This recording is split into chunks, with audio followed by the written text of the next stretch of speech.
Good morning बेटा।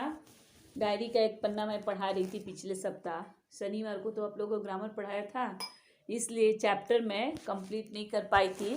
आज मैं चैप्टर ये कंप्लीट कर देती हूँ। सीताराम सिकसरिया द्वारा लिखित ये डायरी का एक पन्ना।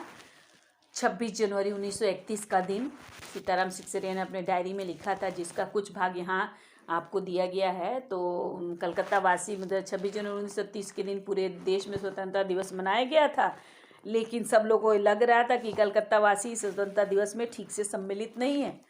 तो सेम उसी दिन 26 जनवरी और 1931 को उन लोगों ने स्वतंत्रता दिवस मनाने का संकल्प लिया, है ना। तो मॉन्यूमेंट के नीचे एक जगह जहाँ सभा होने वाली थी बताया, तो पुलिस बोल रही थी सभा नहीं करना है, 2-4 आदमी से ज़्यादा, इसलिए वहाँ पुलिस ने घेर लिया था। श्रद्धानंद पार्क में प्रांतीय विद्यार्थी संघ के मंत्री अविनाश बाबू ने झंडा गाड़ा, तो पुलिस ने उन्हें रोक लिया। तारा सुंदरी पार्क में युद्ध मंत्री हरिश्चंद्र सिंह ने झंडा फहराने गए, भीतर नहीं जा सके।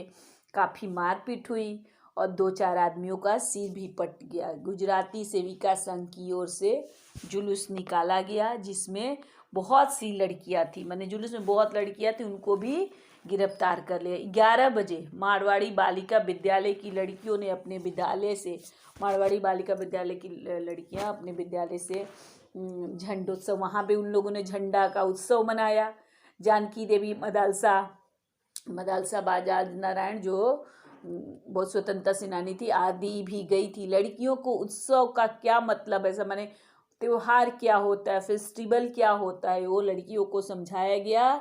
एक बार मोटर में बैठकर सब घूम कर देखा, तो मैंने सब एक बार गाड़ी में बैठ के सब लोग जा रहे थे, तो देखा कि बहुत अच्छा लग रहा था। सब जगह फ़ोटो उतर रहे थे, अपने भी फ़ोटो का काफ़ी प्रबंध किया गया। 2-3 बजते बजते बहुत सारे आदमियों को पकड़ लिया गया, जिसमें मुख्य रूप से कौन थे, पूर्णोदास और पुरुषोत्तम राय थे। क्योंकि सुभाष बाबू जो जुलूस लेके चल रहे थे, उस जुलूस का भार जो है ना पूर्णोदास पर था, इसीलिए पुलिस ने उन्हें पहले पकड़ लिया। प्रबंध कर चुका था। स्त्री समाज अपनी तैयारी में लगा होता, जगह जगह, मैंने खाली पुरुष नहीं थे, कई जगह पर स्त्रियां भी जुलूस निकालने में सही स्थान में पहुंचने की कोशिश कर रही थी। मॉन्यूमेंट्स के पास जहाँ पे इन लोग को झंडा फहराना था, सुबह में जैसा वो प्रबंध था वैसा 1 बजे नहीं था। इससे मतलब कि उस समय क्या था, 1 बजे करीब करीब पुलिस बहुत इधर उधर तितर बितर हो गई थी, इधर उधर हो गई थी। तो लोगों को लगा कि शायद पुलिस शाम को कुछ ऐसा नहीं करे, लेकिन पुलिस रुकने वाली नहीं थी। 3 बजे से ही, मैंने 4 बजे इन लोग को झंडा फहराना था, मॉन्यूमेंट्स के नीचे इकट्ठा होकर स्वतंत्रता की प्रतिज्ञा पढ़नी थी। 3 बजे से फिर से हजारों आदमियों की भीड़ होने लगी और टोलियां बना बना के, मैंने लोग ग्रुप बना बना के उस मैदान में घूमने लगे थे। आज की बात निराली थी, मैंने आज का चीज़ जो था एकदम अलग था, एकदम अनुपम था। जब से कानून भंग, मैंने बोला कि जब से आंदोलन हुआ, कानून को, लॉ को भंग करने का, ब्रिटिश रूल को भंग करने का जो आंदोलन हुआ, तब से आज तक, माने उस समय के बाद अभी तक की बात है, 1931 तक इतनी बड़ी सभा मैदान में नहीं की। सभा मैंने सभा नहीं कही, ओपन लड़ाई मैंने खुला लड़ाई, कि ब्रिटिश सरकार को खुला आमंत्रण भारतीय लोग दे रहे थे कि आप आइए हमें गिरफ्तार करिए, लेकिन हम लोग झंडा फहराएंगे। इसीलिए इसको ओपन लड़ाई के। पुलिस कमिश्नर का नोटिस निकल चुका था, मैंने, पुलिस किसकी थी, ईस्ट इंडिया कंपनी की थी, पुलिस कमिश्नर भी उनके थे। तो पुलिस कमिश्नर ने नोटिस में दिए थे कि इस धारा के तहत कोई भी मैंने इकट्ठा नहीं हो सकते, 2-4 लोग एक जगह सभा नहीं कर सकते। जो लोग काम करने वाले थे उन सबको इंस्पेक्टरों के द्वारा, मैंने जो नेता थे, सत्याग्रही थे, उन लोग को पुलिस इंस्पेक्टर के द्वारा नोटिस, सूचना दे दी गई थी कि अगर आप लोग इस सभा में आएंगे तो आप लोग दोषी समझे जाएंगे। इस काउंसिल किसका था, इंडियंस का था, भारतीय का। इधर इनके तरफ से नोटिस निकल गया था कि मॉन्यूमेंट के नीचे ठीक 4:24 पर झंडा फहराया जाएगा तथा स्वतंत्रता की प्रतिज्ञा पढ़ी जाएगी। मतलब कहने का मतलब कि ओपन लड़ाई इसलिए इसको कहा गया है कि एक तरफ से ब्रिटिश सरकार कह रही है कि लोग को इकट्ठा नहीं होना है, दूसरी तरफ से भारतीय लोग कह रहे हैं कि 4:24 पर झंडा फहराना है। तो स्वतंत्रता की प्रतिज्ञा सर्वसाधारण माने सभी लोगों को, एक आम आदमी को उपस्थित होना चाहिए। खुला चैलेंज देकर, माने इतना खुला चैलेंज, माने चेतावनी, चैलेंज दिया जा रहा था सबको, ब्रिटिश सरकार को, कि इस तरह करके सभा हम करेंगे, देखते हैं आप क्या करें। ठीक 4:10 पर, 4:24 पर स्वतंत्रता की प्रतिज्ञा पढ़नी थी और 4:10 पर सुभाष बाबू जुलूस लेकर आए। 4:10 होते होते सुभाष बाबू जुलूस लेकर आए। उनको चौरंगी पर रोक लिया गया तथा भीड़ की अधिकता के कारण पुलिस जुलूस को रोक, माने चौरंगी मन चौराहे पर रोक लिया गया, लेकिन उनके जुलूस में इतनी भीड़ थी कि पुलिस रोक नहीं पाई। मैदान के मोड़ पर पहुंचते ही तो जब पुलिस नहीं रोक पाई तो लाठियां चलाना शुरू कर दी। बहुत से, माने सुभाष बाबू के जो ग्रुप में जो लोग आदमी थे, बहुत से घायल हो गए। सुभाष बाबू पर भी लाठियां चली। सुभाष बाबू बहुत ज़ोर ज़ोर से वंदे मातरम बोल रहे थे। ज्योतिर्मय गांगुली, वो भी एक सत्याग्रही थे, बंगाल के थे। उन्होंने सुभाष बाबू से कहा कि आप इधर आ जाइए, पर सुभाष बाबू ने कहा, मन ज्योतिर्मय गांगुली बोले कि आप इधर आ जाइए, क्योंकि लाठी चार्ज हो रहा था, बराबर उसको पुलिस मार रही थी। उनको बोला इधर आ जाइए, लेकिन वो बोले कि नहीं, मुझे आगे बढ़ना है, मैं इधर साइड नहीं होऊंगा। यह सब अपने सुनी हुई लिख रहे हैं, पर सुभाष बाबू का और अपना विशेष फासला नहीं था।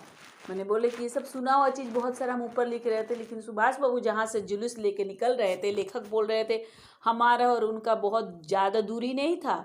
सुभाष बाबू बहुत ज़ोर से वंदे मातरम बोल रहे थे। पुलिस लाठीचार्ज कर रही थी, वो वंदे मातरम बोले जा रहे थे। लेखक कह रहे हमने आँखों से देखा, वह अपनी आँख से, पुलिस भयानक रूप से, माने विध्वंसक तरीके से पुलिस लाठियाँ चला रही थी। क्षितिज चटर्जी का फटा हुआ सिर देखकर, उनका बहता हुआ खून देखकर, क्षितिज चटर्जी जो एक सत्याग्रही थे, उनका सिर फट गया था, सिर से खून निकल रहा था। तो उनका फटा हुआ सिर और खून निकलते देख सबकी आंख अपने आप बंद हो जाती थी। इधर इस हालत हो रही थी कि जो स्त्रियां मॉन्यूमेंट की सीढ़ियों पर चढ़ झंडा फहरा रही थी, घोषणा पड़ रही थी, स्त्रियां बहुत बड़ी, मैंने बहुत सारी स्त्रियां पहुंच गई थी जो मॉन्यूमेंट के पास पहुंच गई थी, झंडा फहरा दी थी, घोषणा पढ़ रही थी। जो वॉलंटियर थे वो अपने स्थान से लाठियां पड़ने, वॉलंटियर लोग थे अपने जगह से हिल ही रहे थे, चाहे कितनी पुलिस उन पे लाठी बरसा रही थी, लेकिन वो हिल नहीं रहे थे। लास्ट में पुलिस ने देखा कि भीड़ को कंट्रोल नहीं किया जा सकता, किसी तरह मारने के बावजूद भी इन लोग की स्थिति ज्यों की त्यों बनी हुई है, तो सुभाष बाबू को पकड़ लिया। पुलिस ने सोचा कि शायद नेता जो अगवानी कर रहा है उनको पकड़ लेंगे तो भीड़ तितर बितर हो जाएगी, भीड़ इधर उधर हो जाएगी, ये लोग अपने कार्य में सफल नहीं होंगे। इसीलिए सुभाष बाबू को पकड़ लिया गया, गाड़ी में बैठाकर लाल बाजार लॉकअप में, कलकत्ता में लाल बाजार, वहाँ का लॉकअप में सुभाष बाबू को भेज दिया गया। कुछ देर बाद स्त्रियां जुलूस बनाकर, माने जैसे उनको लाल बाजार लॉकअप में भेजा, स्त्रियां जुलूस बनाकर वहाँ से चली। साथ में बहुत बड़ी भीड़ इकट्ठी हो गई, बीच बीच में, माने बहुत भीड़, और स्त्रियों का पुरुष का ऐसा नहीं कि सुभाष बाबू गिरफ्तारी से चुपचाप हुए, भीड़ और ज़्यादा इकट्ठी हो गई। कुछ देर तो पुलिस ठंडी पड़ गई थी, फिर उसने, माने थोड़ा भीड़ कम हुआ तो ठंडे पड़ गए, लेकिन फिर से भीड़ बढ़ना शुरू हो गया। भीड़ बढ़ना शुरू होने से वो जो है ना बहुत वो फिर से डंडे चढ़ाने लगे। अब की बार भीड़ ज़्यादा होने के कारण, माने अभी भीड़ की संख्या बहुत बढ़ गई, जिसके कारण बहुत आदमी घायल हो गए। भीड़ में बहुत लोग घायल हो गए। धर्मतल्ले के मोड़ पर आकर जुलूस टूट गया और करीब 50-60 स्त्रियां वहीं मोड़ पर बैठ गई। धर्मतल्ले के मोड़ पे, कलकत्ता में धर्मतला, वहाँ मोड़ पे आने के बाद जुलूस टूटना मतलब हो गया, जुलूस भंग हो गया, जुलूस में के लोग इधर इधर हो गए। जुलूस टूटना का मतलब हुआ, मुहावरा है। करीब 50-60 स्त्रियां, 50-60 स्त्री वहीं मोड़ पर, उसी मोड़ पर बैठ गई। पुलिस ने उनको पकड़कर लाल बाजार भेज दिया। सब स्त्रियों, 50-60 स्त्रियां जो वहाँ पे बैठी हुई थी धर्मतल्ले मोड़ पर, पुलिस उनको पकड़ लिए, लाल बाजार लॉकअप में भेज दिए। स्त्रियों का एक भाग आगे बढ़ा, जिसका नेतृत्व विमल प्रतिभा करी। स्त्रियों का और एक और जुलूस था, एक और ग्रुप था, जो कुछ तो वहीं बैठ गए, जिसको पुलिस गिरफ्तार करके लेके चली गई, लाल बाजार लॉकअप में भेज दिया। लेकिन फिर स्त्रियों का बड़ा एक ग्रुप था जिसका नेतृत्व विमल प्रतिभा कर रही थी, उनको बहू बाजार मोड़ पे रोक दिया गया। बहू बाजार मोड़ पे जैसे ही रोका गया, वो वहीं मोड़ पर बैठ गई। आसपास बहुत बड़ी भीड़ इकट्ठी हुई, मैंने वहीं पे बहुत ज़्यादा भीड़ इकट्ठी हो गई, जिस पर पुलिस क्या करती थी, बीच बीच में इतनी भीड़ इकट्ठी होने के कारण पुलिस उन लोग पर बीच बीच में लाठियां चला रही थी। मतलब जितनी भीड़ बढ़ते जा रही थी, पुलिस का आतंक उतना ही बढ़ते जा रहा था। ठीक है बेटा, आज मैं इतना ही पढ़ाती हूँ, 2 पैराग्राफ और बाकी है, कल पढ़ाऊँगी। और इसके साथ मैं मौखिक प्रश्न आप लोग को दे रही हूँ। मौखिक प्रश्न आप लोग लिख लीजिएगा। कलकत्ता वासियों के लिए 26 जनवरी 1921 का दिन क्यों महत्वपूर्ण था?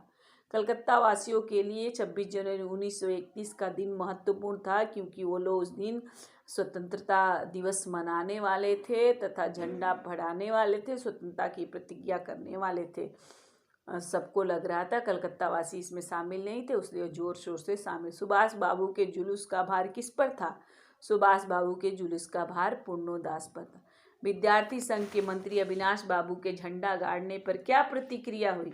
विद्यार्थी संघ के श्रद्धानंद पार्क में बंगाल विद्यार्थी संघ के मंत्री अविनाश बाबू ने जब झंडा गाड़ा तो पुलिस ने उनको पकड़ लिया तथा और लोगों को मारा तथा हटा दिया। लोग अपने अपने मकानों और सार्वजनिक स्थलों पर राष्ट्रीय झंडा फहराकर किस बात का संकेत देना चाहते थे? लोग अपने अपने मकानों और सार्वजनिक स्थलों पर झंडा फहराकर ये संदेश देना चाह रहे थे कि हम लोगों को स्वतंत्रता मिल गई थी, क्योंकि वो जो है ना ईस्ट इंडिया कंपनी को बताना चाह रहे थे कि हम लोग मन से स्वतंत्र हो गए। पुलिस ने बड़े बड़े पार्कों तथा मैदानों को क्यों घेर लिया था? पुलिस ने अपने प्रदर्शन देकर, शहर के गश्त देकर प्रदर्शन कर रही थी, मोटर लॉरियों गुर्ग की तरह बड़े पार्कों को, मैदानों को घेर ली थी क्योंकि कोई भी वहाँ पे सार्वजनिक सभा नहीं कर सके। ये पढ़ा के मैंने मौखिक प्रश्न दे दिया, आप लोग मौखिक प्रश्न लिख लीजिए और बाकी का 2 पैराग्राफ मैं कल पढ़ा दूँगी। थैंक यू बच्चों, स्वस्थ रहिए, खुश रहिए, घर में रहिए, अच्छे से रहिए और पढ़ाई कीजिए। थैंक यू, धन्यवाद बच्चों।